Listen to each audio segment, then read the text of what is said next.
Assalamualaikum warahmatullahi wabarakatuh.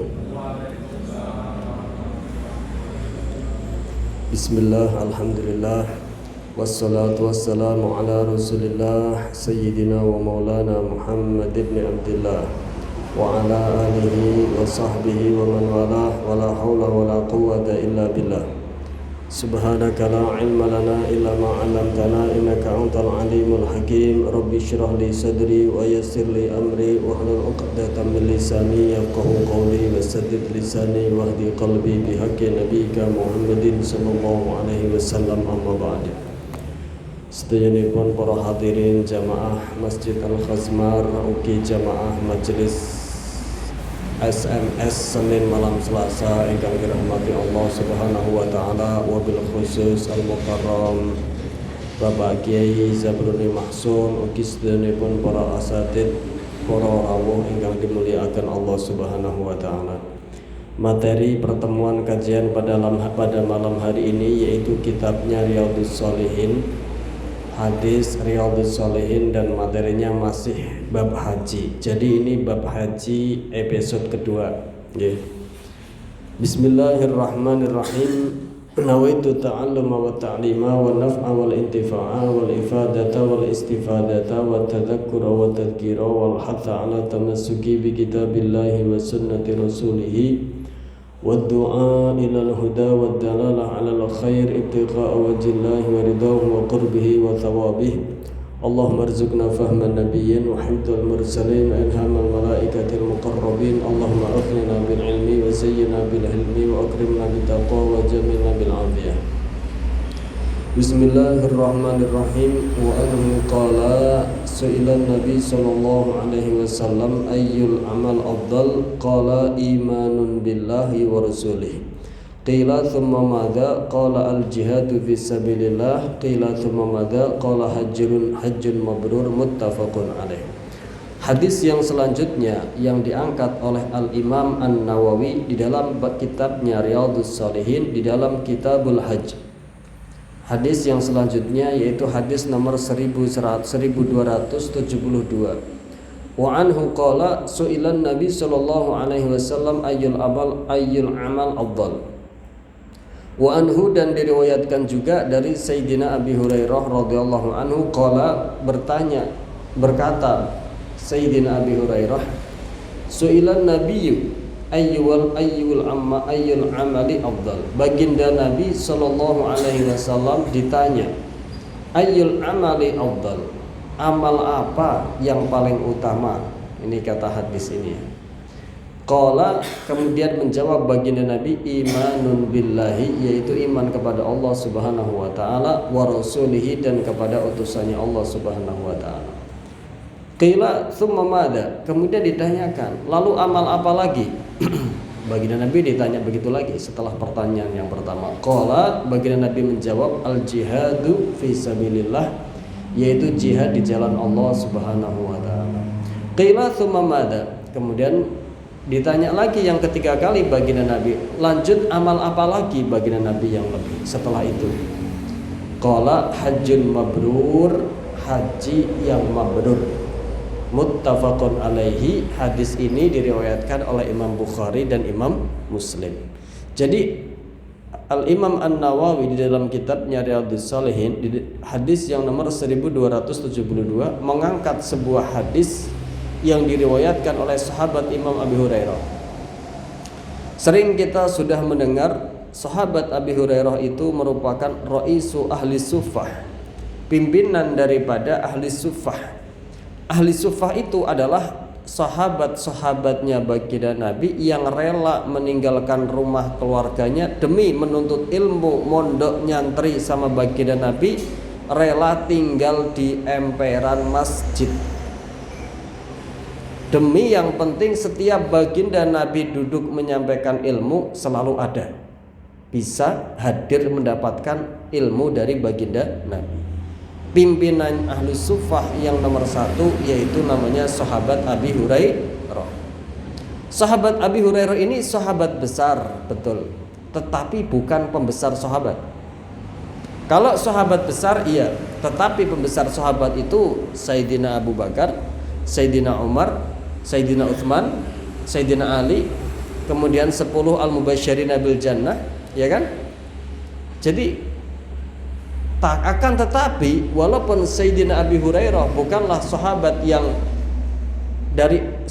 yang besar dari 4 tadi, walaupun tidak, akan tetapi ternyata Sayyidina Abi Hurairah ini memiliki keistimewaan, yaitu paling banyak riwayat hadisnya. Padahal nyantri sama baginda Nabi cuma sekitar 4-5 tahun, tapi ternyata Allah berikan orang yang paling tinggi riwayat hadisnya dari baginda Nabi Sallallahu Alaihi Wasallam. Itu diantara keistimewaannya. Jadi setimpal perjuangannya Sayyidina Abi Hurairah meninggalkan segalanya, rela hidup, kadang ada makan, kadang ada enggak makan. Yang penting bisa selalu setiap saat baginda Nabi keluar dari rumahnya mengimami sholat, kemudian memberikan ilmu, selalu bisa nomor 1 hadir. Itu sahabat Abi Hurairah radhiyallahu anhu. Hadis ini diriwayatkan dari sahabat Abi Hurairah. Dalam hadis ini diceritakan su'ila an-nabiyyu sallallahu alaihi wasallam ayyul amali afdal. Dalam hadis ini diceritakan baginda Nabi sallallahu alaihi wasallam pernah ditanya oleh sebagian sahabat, ya Rasulullah, amal apa yang paling utama? Kemudian dijawab imanun billahi wa rasulihi, yaitu iman kepada Allah dan iman kepada Rasulullah. Iman kepada Allah dan iman kepada Rasulullah. Kenapa ulama mengatakan kenapa iman kepada Allah dan kepada Rasulullah menjadi amal tertinggi? Ada ulama yang mengatakan karena itu adalah amal qalb, amalnya hati. Level ibadah yang dilakukan oleh hati dengan anggota badan atau zahir dengan batin itu adalah tinggi batin. Contoh, ada orang ibadahnya pol tapi nggak khusyuk, atau ada orang sodakohnya masya Allah tapi nggak ikhlas. Ada orang zahirnya bagus tapi hatinya nggak bagus. Allah melihat yang mana? Hatinya. Ya tetap lebih bagus, tetap bagus daripada nggak sama sekali. Mau lebih utama lagi apabila zahirnya bagus, hatinya bagus.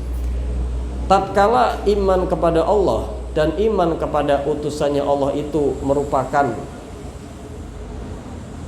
amalnya hati, merupakan amal yang dilakukan oleh hati, yang mana hati itu adalah tempat Allah melihat maudhi'u nadharil haqq. Allah melihat hamba tidak dari bentuk fisiknya, tidak dari tampan atau cantiknya, tidak dari kaya atau miskinnya, tapi apa? Dari takwanya. Takwa itu tempatnya ada di hati. Allah melihat itu ma fi sudurikum. Allah melihat manusia itu, melihat kita itu dengan apa yang tersimpan di dalam hati kita. Makanya dikatakan hati itu adalah tempat Allah melihat. Sementara kalau zahir itu adalah tempat makhluk melihat. Ya kan? Ya. Makanya ketika iman kepada Allah dan Rasulullah itu merupakan amalnya hati, maka menempati posisi yang paling tinggi dalam hadis ini. Dikatakan su'ila Rasulullah sallallahu alaihi wasallam ayyul amali afdal, qala imanun billahi wa rasulihi, yaitu iman kepada Allah dan iman kepada utusannya Allah. Wa amalul qalbi li'annahu at-tasdiq bi kulli ma alima bi kulli ma ulima maji'ur rasul bihi daruratan wal iqrar al-lisani bidzalik syartun li ijra'il ahkam. Jadi harus iman dengan hati dan juga diikuti iqrar bilisan. Iman itu berarti meliputi 2. Iman itu adalah at-tasdiq bil qalb, meyakini dengan hati, tapi ada syaratnya, yaitu apa? Ditambah ada iqrar bilisan, mengucapkan asyhadu alla ilaha illallah wa asyhadu anna muhammadar rasulullah. Kalau hatinya toh iman tetapi lisannya belum iqrar, belum memenuhi syarat. Makanya pada zaman Rasul itu kadang banyak pendeta-pendeta yang sudah iman sama Rasulullah, tapi karena belum mengucapkan asyhadu alla ilaha illallah syahadatain, maka belum memenuhi syarat. Jadi harus ada iman bil tasdik, meyakinkan dengan hati, dan harus ada ikrar, pengucapan oleh lisan. Lanjut sahabat nanya lagi, tsumma madza? Kemudian amal apa lagi yang lebih utama selain iman kepada Allah dan Rasulullah? Rasulullah menjawab al-jihadu fisabilillah, yaitu jihad di jalan Allah Subhanahu wa taala. Kalau jihad pada zaman Rasulullah, ya tentunya adalah yang dimaksud jihad fisabilillah adalah jihad di medan perang, yaitu jihad mengikuti perintahnya Rasulullah, perintahnya Allah, mendakwahkan agamanya Allah Subhanahu wa taala. Yang mau alhamdulillah, yang tidak mau yang bayar jizyah, yang tidak mau bayar jizyah juga maka diperangi pada zaman itu. Dan itu adalah perintahnya Allah Subhanahu wa taala. Dan itu tidak ada kezaliman sama sekali. Karena Allah itu menciptakan surga dan neraka. Bumi dan segala isinya adalah milik Allah. Seharusnya kan namanya Allah yang memberi, ya harusnya kita iman kepada Allah kan? Tapi nyatanya ada orang sebagian yang tidak iman kepada Allah. Secara hubungan dia dengan Allah itu mestinya adalah ibarat kita ngomong itu tidak sesuai. Dikasih hidup sama Allah, dikasih rezeki sama Allah, tetapi malah mengingkari adanya Allah Subhanahu wa taala. Walaupun secara hubungan kemanusiaan itu adalah hak masing-masing, silahkan saja. Tapi secara hubungannya dengan Allah, Allah memiliki hak untuk terserah Allah, begitu loh. Kalau saya yang menciptakan, ya kamu saya perintahkan untuk masuk Islam, masuklah Islam. Itu kalau maksudnya antara hubungannya seorang hamba kepada Allah. Nah, itu masalah jihad. Jadi jihad pada zaman Rasul tentunya adalah jihad di medan perang. Sampai jihad pada zaman Khulafaur Rasyidin, sampai jihad zaman Khalifah adalah jihad di medan perang. Akan tetapi pada zaman saat ini masih banyak pintu-pintu jihad, yaitu jihad di dalam agamanya Allah, menghidupkan ilmunya Rasulullah dengan majelis ilmu, itu juga adalah jihad. Soalnya jihad itu ada definisi secara syar'i, ada definisi secara lugawi. Secara bahasa jihad itu sudah mengandung makna berupaya keras, berupaya bersungguh-sungguh mengeluarkan segala macam kemampuan, itu jihad. Jahada itu mengeluarkan segala macam kemampuan untuk mencapai tertentu, untuk mencapai hal tertentu, itu namanya jahada, jihad. Maka ketika kita berupaya sekuat tenaga untuk menundukkan nafsu kita, itu juga jihad, jihadnya kita. Bahkan itu jihadul akbar. Jihad menundukkan hawa nafsu itu dalam sebuah hadis diterangkan itu adalah jihad yang paling besar. Kenapa? Karena kalau jihad melawan orang kafir itu kalau menang ya mendapat surga, kalau menang ya berarti menang, kalau mati masuk surga, ya kan? Tapi selesailah antara, artinya kalau menang ya hidup, kalau kalah ya mati kan gitu, selesai kan? Tapi kalau jihad melawan hawa nafsu, kalau menang berarti ke surga, kalau kalah berarti kena neraka, kan resikonya lebih berat. Yang pertama begitu, jadi resikonya sangat berat. Yang kedua, kalau jihad melawan orang kafir itu orang kafir kelihatan, tapi kalau jihad melawan hawa nafsu itu nggak kelihatan, nempel sama diri kita. Bagaimana kita memerangi perkara yang melekat mendarah daging? Memang Allah ciptakan manusia itu dilengkapi dengan syahwat, terus disuruh jihad. Beratnya kayak apa kan? Makanya Rasulullah pernah dalam sebuah kesempatan mengatakan jihad yang paling besar ya jihadul akbar adalah jihad melawan hawa nafsunya. Ini tidak saya sedang katakan berarti tidak jihad seperti jihadnya Rasulullah. Tetap jihad seperti jihadnya Rasulullah, itu adalah perintahnya Allah Subhanahu wa taala. Hanya saja kalau saya mau berbicara zaman sekarang yang masih mampu dilakukan itu jihad yang bagaimana kan? Artinya masih banyak pintu jihad, yaitu jihad melawan hawa nafsu. Jihad melawan hawa nafsu itu adalah jihad terbesar. Tadi di antara pertimbangannya. Di antara pertimbangannya lagi, jihad melawan hawa nafsu itu dari kita menginjak baligh mukallaf sampai kita menghembuskan nafas terakhir. Bayangkan, itu kita dalam keadaan jihad. Padahal kita punya syahwat. Kadang syahwat dari mata melihat macam-macam kita jadi pingin. Kadang yang sudah jadi orang pengen pejabat, jadi jabatan, syahwat dalam jabatan. Kadang dalam masalah harta, syahwat masalah harta, halal atau enggak halal jadi enggak terfikirkan, enggak seberapa hati-hati. Itu semua kan hawa nafsu yang perlu dijihadi, ya kan? Maksiat yang bisa terjadi oleh kita itu potensi yang diri kita itu potensi maksiat dari sudut mana aja, sehingga kita bisa jihad melawannya dari mana aja. Dari mata, potensi maksiat atau badan sangat potensi, bukan potensi lagi, super potensi. Bisa dibilang sangat banyak sekali pintu maksiat dari mata itu. Ada lagi tempat maksiat yang lain, berarti kita kan diperintahkan oleh Allah untuk bisa mengendalikan mata. Jihad atau bukan? Jihad karena melawan, menundukkan nafsunya mata. Tidak melihat kecuali perkara yang halal, ya. Kalau normalnya seorang laki-laki itu ketika dia tidak menyetir syahwatnya tetapi terkendalikan oleh syahwatnya, melihat perempuan cantik ya pengen ngelihat. Pengen apa badan? Normalnya laki-laki pengen apa badan? Pengen kan? Nah, cuma kita kan ada undang-undang syariat, undang-undangnya Allah. Yang boleh kamu lihat adalah istrimu dan yang halal bagimu. Nah, mampu nggak kita menerapkan itu? Ini ya. Yang kedua, potensi maksiat lagi akan timbul dari telinga, mendengarkan perkara yang maksiat. Bagaimana kita bisa mengendalikan syahwatnya telinga dari mendengarkan perkara yang tidak haknya untuk kita dengarkan. Potensi maksiat lagi dari mulut. Pol ini sudah banyaknya, ya kan?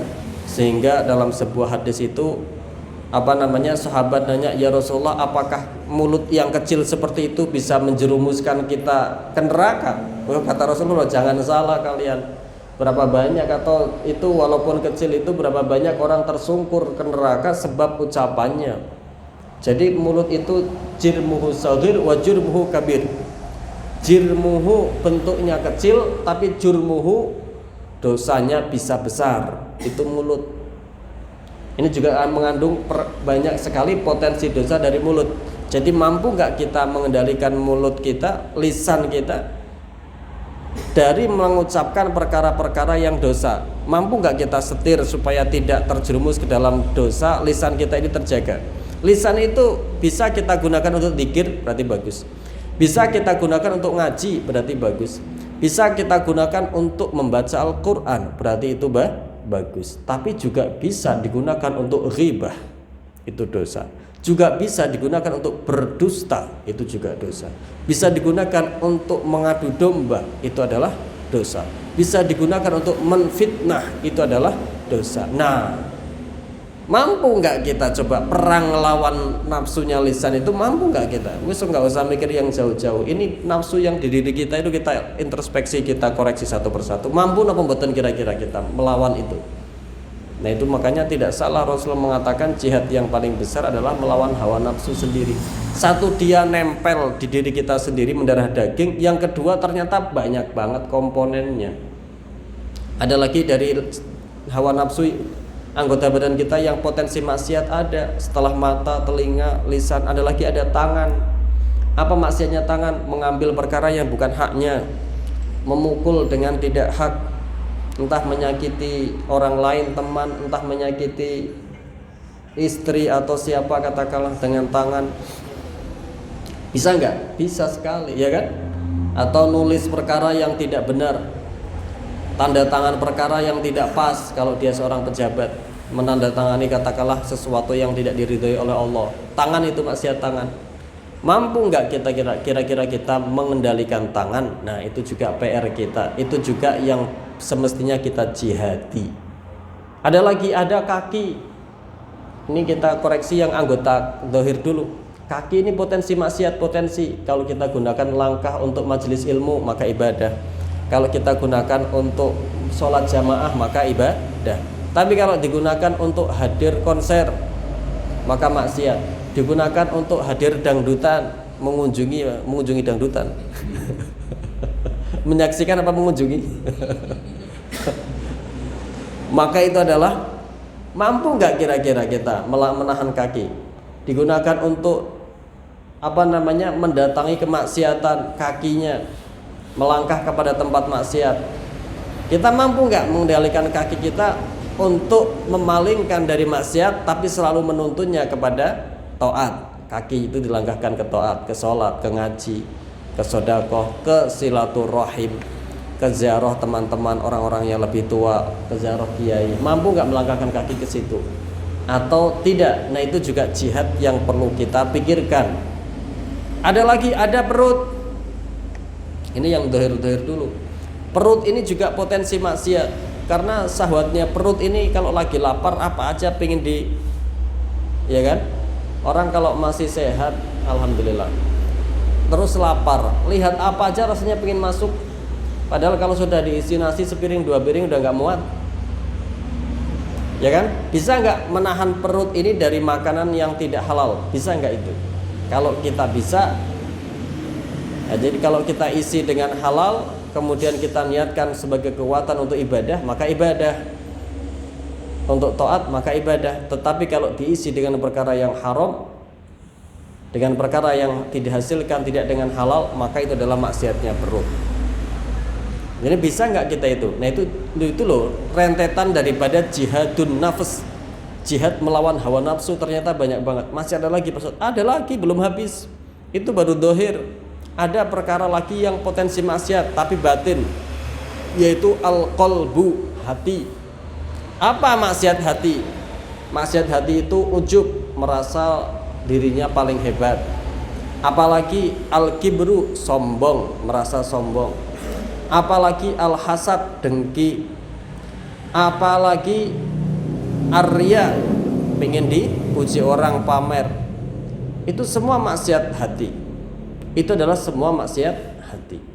Apalagi dendam, apalagi benci kepada sesama tanpa ada alasan yang. Jadi kita memang boleh membenci, tapi benci karena Allah.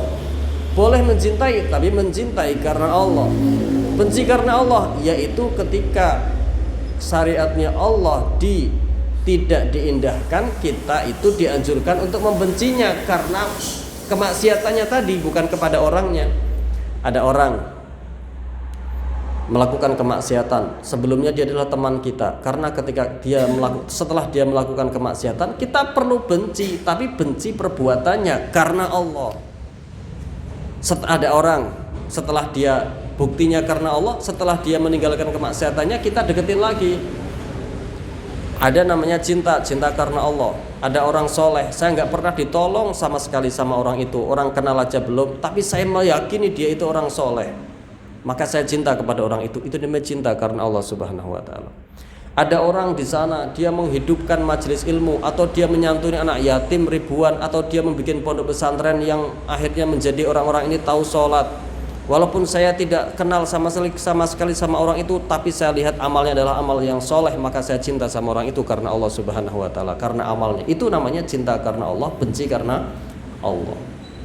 Itu hubungannya sama hati. Hati ini bisa nggak kita jaga dari sombong? Bisa nggak kita jaga dari ujub, ya, merasa paling hebat? Bisa nggak kita jaga dari benci? Bisa nggak kita jaga dari iri? Bisa nggak kita jaga dari dendam? Berarti hati ini perlu tawadhu. Hati ini perlu tidak dendam. Hati ini butuh ikhlas. Hati ini perlu cinta sesama muslim.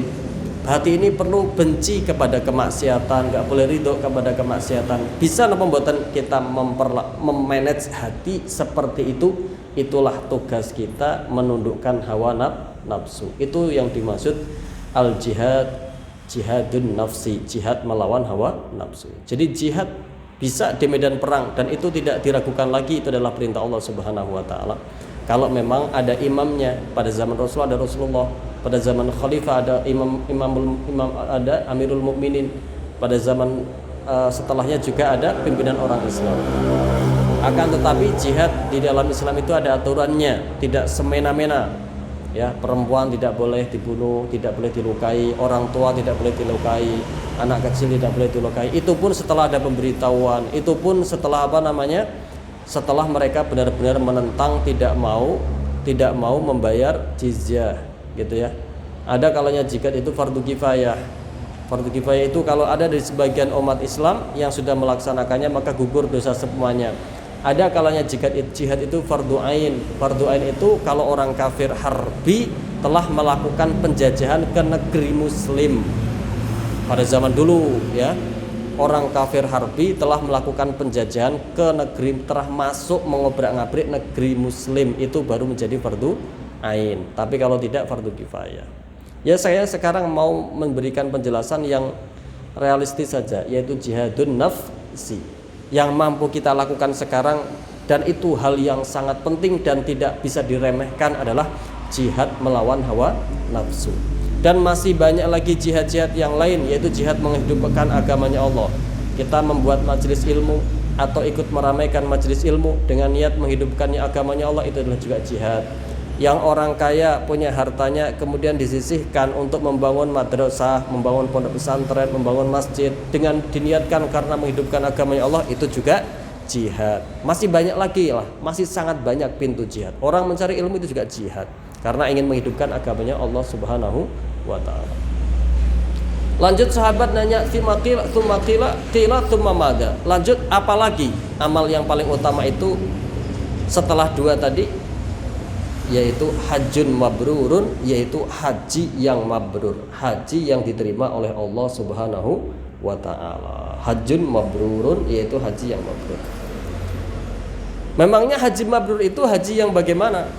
Huwa alladzi la yartakibu sahibuhu fihi maksiatan.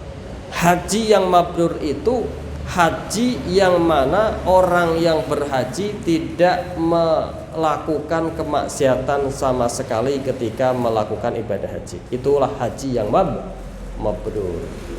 Bisa membuatan kira-kira orang yang Allah beri taufik tentunya mudah, orang yang belum diberi taufik tentunya sangatlah sulit. Hatta di dalam keramaian, saya katakan begini ya, di tempat orang maksiat semua itu mungkin ada walinya Allah, itu mungkin karena memang Allah beri taufik kepada orang tersebut. Tapi di tempat orang-orang soleh sekalipun mungkin juga ada orang itu benar-benar durhaka lah sama Allah Subhanahu wa taala. Yang jauh di Mekah bisa haji, bisa. Yang dekat di Mekah juga belum tentu haji, bisa. Ya kan? Berarti kan taufik dari Allah Subhanahu wa taala. Hajjun mabrur didefinisikan oleh Al-Imam An-Nawawi alladzi la yartakibu sahibuhu fihi maksiatan. Al-mabruru huwa alladzi la yartakibu sahibuhu fihi maksiatan. Haji mabrur yaitu hajinya orang yang mana dia tidak melakukan kemaksiatan sama sekali selama berhaji. Wah, ini yang sudah haji banyak teman-teman yang hadir di sini, banyak pastinya. Yang belum haji atau yang mau haji lagi, belajar haji dulu yang matang biar dapat haji yang mabrur. Tata hati sebisa mungkin, perbanyak sedekah, ya Allah pengen hajinya mabrur. Istighfar setiap hari sebelum berangkat sama sholawat biar hajinya mabrur. Yang paling penting itu menjaga hati. Menjaga hati kuncinya adalah menjaga mata. Bagaimana bisa husnudon, bisa meninggalkan syahwat, di antara kuncinya adalah menjaga mata selain kita punya ilmu. Ya kalau nisbatnya kita orang Indonesia, laki-laki orang Indonesia melihat sana, perempuan Indonesia sama perempuan sana saat mana Pak? Kalau ke sana lupa istri kan Pak? Lupa sama istri nopo kelingan. Untung digowo. Ya kan? Itu maksiat kan, menjaga mata berat sekali kan? Orang melihat yang biasa aja mungkin menjaganya udah sulit, apalagi melihat yang lebih. Kayak apa beratnya menjaga mata? Pengen untuk mabrur ngono iku. Ya enggak apa-apa, pengen kita berusaha sekuat tenaga. Cuma diantaranya adalah menjaga mata itu ya, waktu haji mabrur. Yang pertama ada di sini dikatakan hajjun mabrur, itu haji yang yang mana orang yang melakukan ibadah haji itu tidak melakukan maksiat sama sekali di dalamnya. Ini definisi yang pertama. Walau saghiratan, walaupun kemaksiatan kecil. Loh, makanya orang Jawa itu bilang hati-hati kalau haji itu jangan ngomong-ngomong sembarangan. Kenapa? Karena haji mabrur itu haji yang tidak melakukan kemaksiatan sama sekali di dalamnya, walau saghiratan, walaupun maksiat kecil. Makanya orang Jawa nggak usah didefinisikan kayak gitu, ora paham, langsung nggak ngomong pe haji hati-hati aja ngomong sembarangan. Maksudnya ben aja nglakoni maksiat senajan cilik, kan seperti itu. Lah kan kalau ajarannya kiai dulu itu pakainya hikmah, orang kakean ABCD tapi pakainya hikmah, dan itu lebih mengena karena orang ikhlas, ya kan? Itu walau saghiratan wa intaba minha min ikhramihi bihi ila tahallulihi atsani. Walaupun ketika dia sedang terjatuh kepada maksiat langsung taubat, itu sudah menggugurkan level kemabruran menurut definisi yang ini. Walaupun dia taubat langsung. Ini gimana caranya coba Pak? Bisa haji tanpa bermaksiat secuil pun, kuncinya berarti hati. Kita mandeng sama ke depannya, sebelah kita mandeng sama ke depannya, tapi yang satu menjaga hatinya dari maksiat kepada Allah, walaupun ada perempuan katakanlah kita tidak fokuskan ke situ. Yang satunya sama mandeng ke depannya, tetapi dia tidak menjaga, sama-sama dohirnya sama, tapi faktanya beda, sakit atau mboten? Sakit. Makanya berarti kuncinya memperbaiki hati dulu, ya kan? Kalau sudah bagus hatinya, insya Allah dengan inayah dan taufiknya Allah mungkin insya Allah mudah-mudahan bisa lah agar kita itu di tempat seperti itu pun tetap bisa menjaga dari kemaksiatan hatta yang kecil. Tapi ini pendapat definisi haji mabrur yang pertama. Ada definisi yang kedua, haji mabrur adalah haji yang makbul, haji yang diterima oleh Allah Subhanahu wa taala. Ini lebih ringan, ya.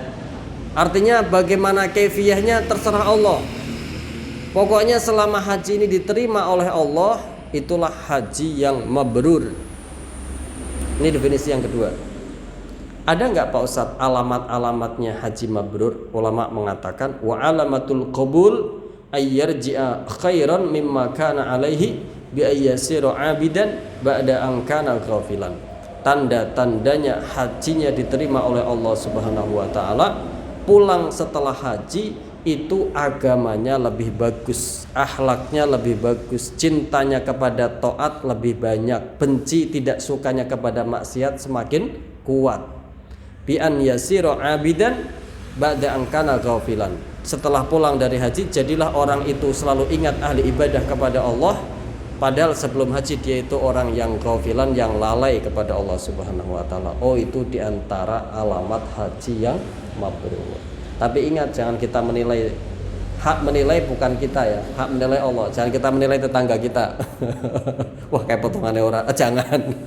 Ya, itu haknya Allah. Cuma kita untuk mengecek diri kita sendiri. Saya ini diterima sama Allah enggak hajinya? Kalau memang diterima, setelah pulang harusnya iman saya tambah. Setelah pulang cinta saya kepada taat tambah. Setelah pulang benci saya kepada maksiat semakin kuat. Oh, itu ada tanda-tanda berarti ibadah saya ini diterima sama Allah Subhanahu wa taala. Kalau setelah pulang nggak ada beda atau malah lebih parah, nah ini fungsinya untuk introspeksi diri kita, maka kita berbanyak istighfar. Hadis yang selanjutnya, wa anhu qala sami'tu Rasulullah sallallahu alaihi wasallam man hajja falam yarfuth walam yafsuq wa raja'a kayaumi waladathu ummuh, muttafaqun alaih. Hadis yang selanjutnya dari Sayyidina Imam Abi Hurairah juga radhiyallahu anhu qala berkata, sami'tu Rasulullah sallallahu alaihi wasallam, sahabat Abi Hurairah pernah mendengar baginda Nabi sallallahu alaihi wasallam yaqulu bersabda, man hajja, siapa orang berhaji, falam yarfuth, maka dia kemudian tidak mengucapkan kata-kata kotor atau dusta atau bohong atau goroh, walam yafsuq, dan dia tidak berbuat maksiat, maka apa katanya, roja'a kayaumi waladathu ummuhu, maka dia akan pulang dari haji tersebut putih bersih tanpa dosa, seolah-olah seperti dia ketika di hari dilahirkan oleh ibunya. Luar biasa pembuatan. Apa kata baginda Nabi, man hajja falam yarfuth walam yafsuq roja'a kayaumi waladathu ummuh, muttafaqun alaih. Siapa orang haji kemudian dia bisa menjaga lisannya dari ucapan kotor, dusta dan lain-lain, atau ucapan kotor atau ucapan yang berbau syahwat, dan dia bisa menjaga dirinya walam yafsuq, tidak juga dia berbuat maksiat, roja'a kayaumi waladathu ummuhu, maka dia pulang dari haji seolah-olah putih bersih tanpa dosa, seolah seperti hari di mana dia dilahirkan oleh ibunya. Anak kecil baru dilahirkan ada dosanya apa pembuatan, Pak? Ya enggak ada sama sekali. Ya kan? Anak kecil itu belum punya dosa, punya salah mungkin, punya dosa belum. Anak kecil sebelum balik, sebelum mukallaf punya salah mungkin, tapi punya dosa belum. Punya salah contohnya, dia mengambil barang-barang tetangganya, harus dikembalikan apa mboten? Harus dikembalikan. Tapi dosa apa mboten? Dianya belum. Tidak sholat dosa apa belum? Apa mboten? Belum dosa karena belum mukallaf. Tapi kalau dikembalikannya harus dikembalikan kalau berhubungan dengan hak-haknya manusia, ya kan? Katakanlah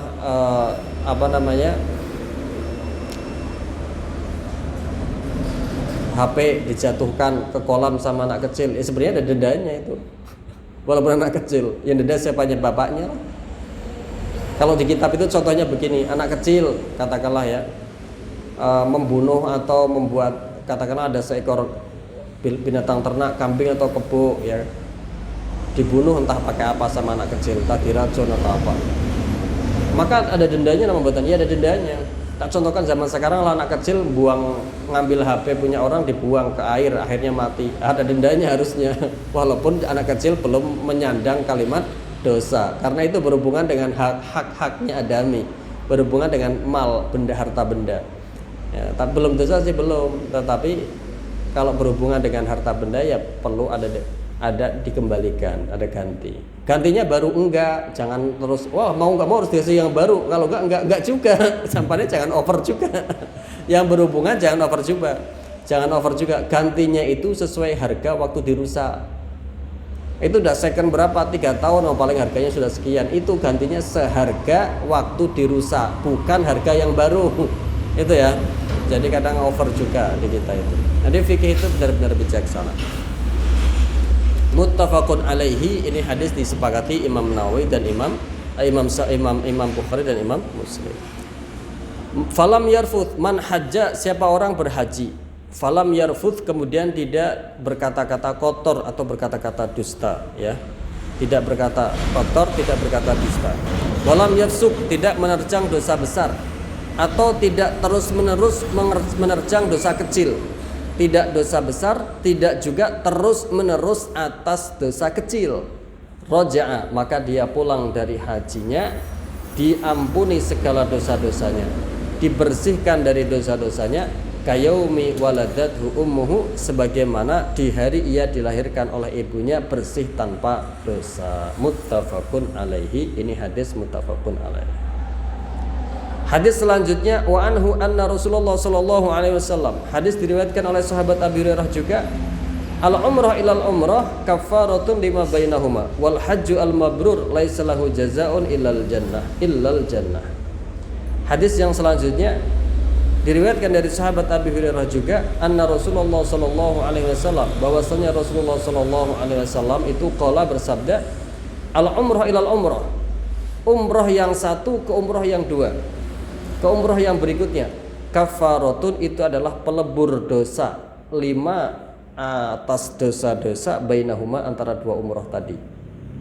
Wal hajju al mabrur, adapun haji yang mabrur, laisa lahu jazaa'un, tidak ada pahala yang akan diberikan, illal jannatu, maka kecuali surga. Wal hajju al mabrur laisa lahul jazaa' illal jannah, pahalanya adalah surga. Haji yang mabrur pahalanya adalah surga. Umrah yang satu ke umrah yang berikutnya adalah pelebur dosa antara umrah yang satu dengan keduanya. Haji yang mabrur pahalanya tidak ada lain kecuali surganya Allah Subhanahu wa taala. Muttafaqun alaih. Ini hadis yang berikutnya.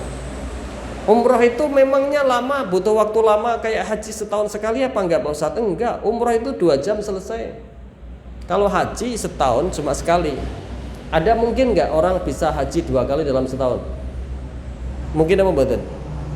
Hah? Lame haji nendi mek mungkin iki. Panggonane mok siji, wektune siji. Kalau waktunya bisa 2 baru bisa 2 kali. Lah tempat waktunya 1, tempatnya 1, ya enggak mungkin 2 kali, ya kan? Arafah itu tanggal berapa, Pak? 9. Tanggal 9 itu dalam tanggal 9 Arafah, tanggal 9 Dzulhijjah dalam 1 tahun berapa kali? 1 kali toh. Ya kan? Ya kan? Hari Raya Idul Adha itu tanggal 10. Dalam 1 tahun berapa kali? Kan 1 kali toh. Padahal ibadah haji itu mulai setarnya sebenarnya dari Arafah, kemudian 10, 9, 10, 11, 12, 13. Itu pun hari ke-10 sudah bisa tahallul, walaupun hajinya belum selesai. Tahallul itu berarti sudah bisa halal dan melakukan perkara-perkara yang diharamkan sebab ihram haji. Cuma karena saking banyaknya orang, biasanya pimpinan jamaah haji itu ngajak berangkat ke Arafahnya tanggal 8, ya kan?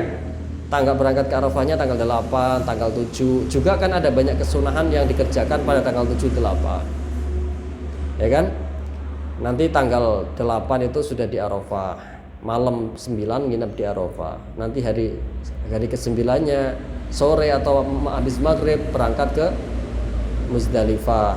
Di Muzdalifah sampai pertengahan malam atau sampai jam berapa nanti berangkat ke Mina. Di Mina pagi harinya berangkat untuk melempar jumroh Aqabah. Yang fisiknya kuat sekaligus ngejar tawaf ifadah. Berarti tahallul sudah langsung motong rambut, berarti sudah tahallul tsani. Bisa lagi ngumpuli istri sudah boleh. Padahal hajinya belum selesai, masih ada mabit di Mina 3 hari sama lempar jumroh as-salas, ya kan? Lempar jumroh yang 3. Yang sudah haji masih ingat betul Pak? Masih ingat betul? Masih kelingan ya? Sekarang katanya peraturannya lebih ketat lagi katanya Pak. So, yang penting yang mampu haji hajilah, karena Rasulullah pernah bersabda hujju qabla antum na'u. Hajilah kalian sekalian sebelum haji itu dilarang. Berarti kan akan datang waktu di mana haji itu tidak diperbolehkan. Mumpung belum, yang mampu segeralah untuk haji. Amin. Kabul gitu ya. Amin gitu ya. Ini al-umrah ilal umrah kafaratul lima bainahuma. Umrah yang satu dengan umrah yang berikutnya adalah pelebur dosa antaranya, di antara keduanya. Umrah itu kan gampang Pak. Tinggal kita berangkat ke Tan'im, Masjid Tan'im kan, bayar berapa real?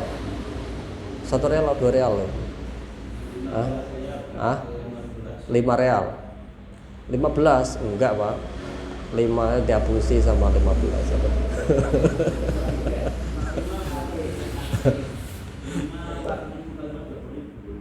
Berarti berapa real? Kalau 5 berarti kali setengah Oh ini enggak dari yang paling dekat. Paling 5 real kan? Katakanlah 5 real. Di situ pakai kain ihram. Ala kulli hal berapa realnya sudah seiring berjalannya waktu gonta-gantilah ya. Yang penting kan kita naik taksi ke Tan'im. Di situ sholat dulu, ambil wudhu, terus kita sholat sunnah di masjid, pakai kain ihram. Sebelum keluar dari Tan'im kita niat nawaitu an uhrima lil umrah lillahi, nawaitul ihram bil umrah lillahi ta'ala. Saya niat ihram umrah lillahi ta'ala. Atau nawaitu an uhrima bil haji kalau haji, atau bil umrati kalau untuk umrah. Ya cara Jawane saya niat untuk ihram umrah karena Allah Ta'ala. Itu berarti sudah wa haramtu biha nawaitul umrata wa haramtu biha lillahi ta'ala. Ya tapi kan kalau masyarakat mungkin tidak semuanya tahu artinya ya. Nawaitul umrata saniyat umroh wa ahramtu biha, dan niat ihram sapa ingsun biha dengan umroh lillahi ta'ala. Kalau cara Jawane ya niat ingsun ihram umroh karena Allah ta'ala. Saya niat ihram umroh karena Allah Subhanahu wa ta'ala. Cara diterjemahkan lah. Tapi nanti kan dibimbing. Ini kan kalau kita bikin umroh sendiri katakanlah, cuma ke situ langsung berangkat ke Mekah tawaf 7 kali. Habis tawaf 7 kali sa'i 7 gerakan Sofa Marwa, Marwa Sofa, Sofa Marwa. Satu berangkat sekali, pulang sekali. Berarti hitung sampai 7 kali sudah. Motong rambut 3 helai, cerik. Satu umroh selesai, 2 jam kelar. Berangkat lagi, naik taksi lagi ke Tan'im. Oh, mbah saya sekarang saya mau niat umroh untuk mbah saya yang itu. Niat lagi, tak niatkan pahalanya untuk mbah saya yang itu. Berangkat lagi ya kan dari Tan'im. Terus ke Mekah, tawaf 7 kali, habis itu sa'i 7 kali, potong rambut lagi 3 helai, cekrik, pindah tempat, rotak botak sini ngono. Umroh 2 kali. Enggak usah besok, langsung lagi kalau masih muda, ya. Besok lagi ya, eman-eman kalau masih muda, ya kan? 20 hari. Lah kalau seharinya bisa 3 kali kan lumayan. Berarti 20 hari kali 3 bisa 60 umroh. Ya kan? Enggak boleh apa?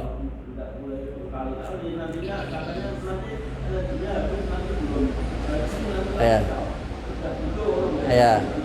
Ya memang begitu ya. Ini kan saya bicara yang masih muda dan juga tidak mengkhawatirkan artinya menguasai medan. Kalau masih muda tetapi mengkhawatirkan tidak tahu medan artinya nggak bisa bahasa Arab, itu juga pembimbingnya bisa aja melarang. Lah nek ilang tanggung jawab sopo tuh. Ya kan? Ngedrop. Iya, karena memang haji itu paling capeknya tenaga paling habis itu kan tanggal 9, 10 itu 9, 10 itu habis total itu tenaga kan, dari malam 9 sudah habis ya. Nah itu kan nggak tidur ya kan, sehariannya sudah di Arafah, malamnya di Muzdalifah, masih tolak ke Mina, nanti masih ngejar lempar jumroh Aqobah, berarti balik lagi dari Muzdalifah ke Mina aja jauh ya kan. Kalau maksudnya karena terus dari kenapa? Nunggu keberangkatannya.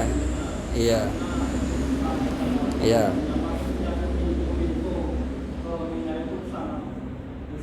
Lah ya memang itu semua jamaah haji di seluruh dunia kumpul semua di Mina, kumpul semua di Muzdalifah dan di Mina dan di Arafah. Lah Arafah cuma satu, Muzdalifah cuma satu, Mina cuma satu. Waktunya bareng sama. Berarti kan seluruh dunia jadi satu di situ. Iya. Nanti habis dari Mina masih malam ke-10 itu, hari ke-10 berarti jalan kaki kan enggak ada taksi hari ke-10. Jalan kaki mau lempar jumroh Aqobah, kayak apa capeknya itu. Semalamnya wis enggak tidur cuma enggak tidur toh mending enggak tidur dan kerja kan. Energinya habis, nanti masih mau tolak lagi ke Mekah untuk tawaf ifadah. Ya tawaf ifadah boleh nanti, lempar jumroh Aqobah juga boleh nanti. Tapi kan setar mulainya waktu itu dari tengah malam ke-10 sudah boleh 3 perkara tadi ya. Itu. Nanti makanya capeknya di situ, makanya kadang pembimbing melarang itu karena untuk hemat energi di hari itu, terutama yang sudah sepuh ya kan. Yang sudah sepuh. Nah, yang sebenarnya kalau jenengan itu orang yang sudah tahu agama dan dalam arti umroh itu tata caranya sudah paham, juga jenengan itu orangnya masih sehat, masih muda, juga mengetahui medan, umroh itu cuma 2 jam kurang lebih. Itu wis tak hitung sama naik taksinya itu. Berarti sehari itu bisa berkali-kali umroh. Kalau di sananya 40 hari, sehari katakanlah 2 kali umroh aja, berarti bisa umroh 80 kali. Umurnya katakanlah cuma 70, wah badi saya.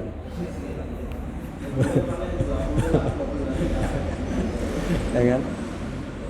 Ya. Sebenarnya begitu sebenarnya, ya. Terus orang kita itu jarang yang ziarah ke Gua Hira. Orang Indonesia itu nggak suka ziarah ke Gua Hira, sukanya ziarah ke toko emas. Duit mata uangnya cilik tapi duitnya akeh-akeh. Ya, ada kan yang laki-laki kalau bisa ya, kalau pembimbingnya dijak Pak Kiai pengen ke Gua Hira gitu. Kalau Gua Hira masih ringan, paling setengah jam. Tapi desek-desekannya yang minta ampun memang. Desek-desekannya keliwat parah juga. Kalau bisa lagi ke Gua Thur. Nah, ini kalau Gua Thur butuh tenaga yang masih hebat.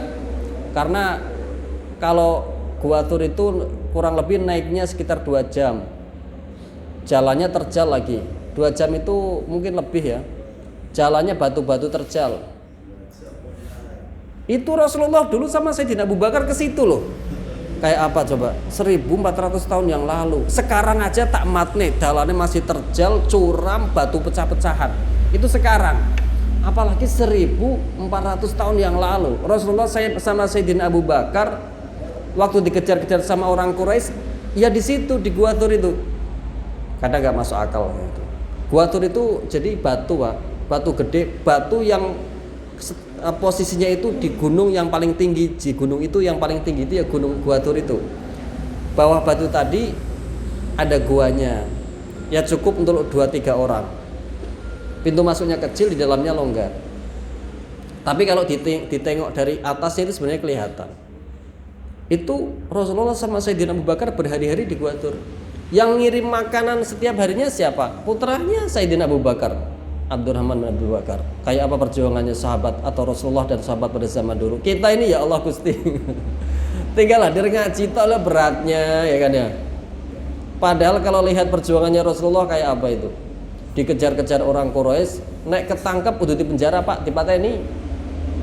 Dibunuh sama orang kafir Quraisy waktu itu kalau ketangkep. Sayyidina Abu Bakar, orang namanya gua nggak pernah dijamah orang, ono bolongan, ada apa namanya? Ada seperti lubang itu, dipikirnya lubang apa? Sayyidina Abu Bakar sudah mikir jangan-jangan ada ularnya. Ditutup pakai kakinya, beneran ada ularnya, digigit Sayyidina Abu Bakar. Rasulullah sedang tidur di pahanya Sayyidina Abu Bakar, kan mertuanya sendiri. Saking sakitnya menahan racun bisanya ular tersebut, Sayyidina Abu Bakar meneteskan air mata ke wajahnya Rasulullah sallallahu alaihi wasallam. Rasulullah terbangun. Jebol Sayyidina Abu Bakar dipatok sama ular. Padahal Pak, yang namanya ular gurun sama ular daerah tropis itu, pengamatan saya itu parah berlipat-lipat daerah gurun. Masalah binatang yang berbisa ya. Jadi kalau saya melihat teman atau orang sana disengat tawon aja bisa pingsan Pak. Di sini kan disengat tawon paling benjol, ya. Itu di sana itu disengat tawon aja bisa pingsan. Katanya orang sana itu kalau sampai satu orang disengat sampai 3 kali ada yang bisa meninggal katanya. Loh, racunnya berarti kan sangat berbisa. Itu ular lagi bukan tawon. Kayak apa bisanya? Diinjek sama Sayyidina Abu Bakar itu lubangnya supaya nggak menggigit Rasulullah. Ternyata ularnya juga pingin saya ini juga pengen lihat Rasulullah. Sayyidina Abu Bakar kok ditutup, ya digigit sama ular kan. Cara bahasanya mungkin begitu kan ya. Saya juga pengen melihat Rasulullah kok ditutup ini pintunya, ya tak gigit lah. Mungkin bahasanya begitu. Akhirnya apa, sama Rasulullah itu kakinya ditunjukkan sama Rasulullah, diludahin sama Rasulullah, sembuh. Gitu ya. Itu sembuh. Itu waktu di gua itu.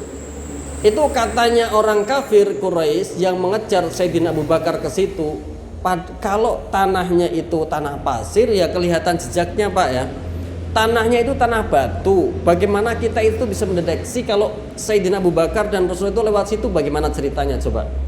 Tapi kata peneliti ahli jejak daripada orang zaman itu, kata mereka, sungguh tidak mungkin, tidak pasti Muhammad dan Abu Bakar ada di dalam sini.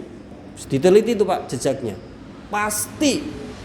Bukan 100%, 1000%. Kalau sampai enggak ada di dalam, berarti diangkat ke langit atau ditelan ke bumi. Itu ilmunya orang dulu loh Pak.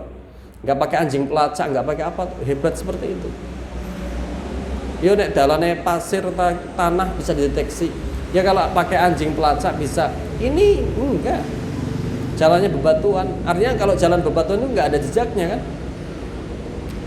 Ya, begitu di antara perjuangannya Rasulullah sallallahu alaihi wasallam. Kayak apa? Kita tinggal melanjutkan agamanya Allah ini, gimana caranya bisa lestari, bisa dilaksanakan, bisa hidup, bisa makmur ya. Orang-orang yang beriman kepada Allah itu bisa tentram di dalam beribadah. Majelis-majelis ilmu itu bisa hidup, majelis zikir bisa hidup.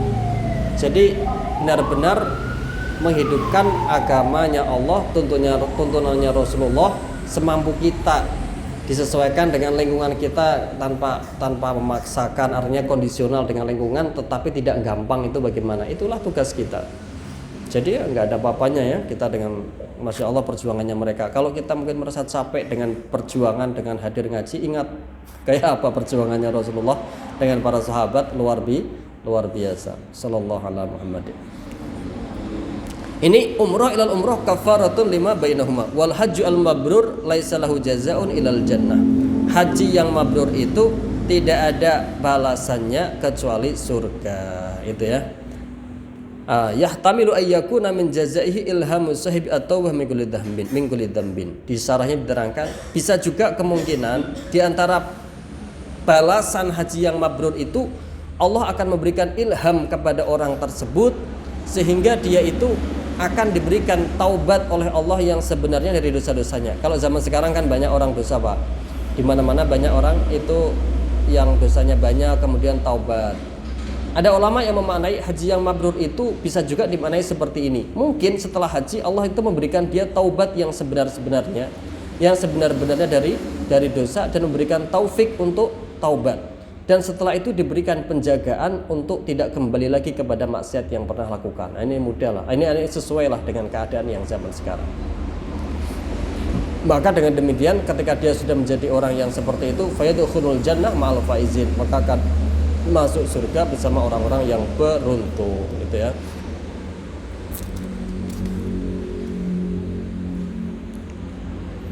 Ini dari segi hadisnya ya.